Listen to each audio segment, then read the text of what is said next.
tell me your full name and date of birth, please? Colin is one of the first patients offered surgery at this new multi-million-pound specialist surgical centre in Maidstone. Why are you here today? To have a hip operation, a replacement hip, yeah. How long have you been waiting for that? A long time. So glad to be here today. I am indeed, yeah. Well, good luck with it. Yeah, thank you. A few minutes later, and Colin is being wheeled into the operating theatre. What he probably won't appreciate is the scale and significance of where he is. In this huge room are 3 operating theatres, all working on the same time. So they call this a barn theatre. 3 operations being done at once with 3 different operating teams, 3 different surgeons. It's the future of elective surgery in this country. It means that patients get a really streamlined service. So we don't have cancellations as a result of winter pressures. We know that the patients we plan to do on the day will get done and receiving higher quality of care. The NHS believes around 2,000 extra operations a year could be performed at this surgical hub.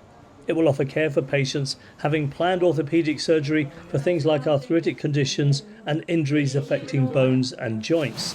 The centre is part of a national scheme to deliver more than 50 new surgical hubs across England. It means that this is a ring-fenced unit, that elective activity gets protected, but also we know that elective hubs work more efficiently and more safely by increasing volumes. And one of the things that we're trying to focus on here in KMOC is high volume, low complexity surgery as well.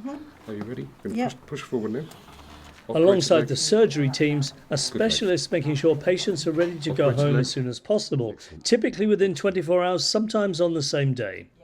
From some studies we've done, if we see that patients don't get out of bed on the same day of the surgery, that actually increases the length of the day, not by 1 day, but like 3 to 4 days. So getting these patients moving early is the key. The opening of this facility is really important to the whole of Kent and Medway. And the reason for that is because it marks a step change in how we work together in harmony to reduce waiting times for orthopaedic patients, regardless of the geography of where you live. With beds at a premium in hospitals, separating out planned operations from emergency cases will help reduce the waiting list, a priority for everyone, the NHS and us, the patients. Mark Norman, BBC South East Today, Maidstone.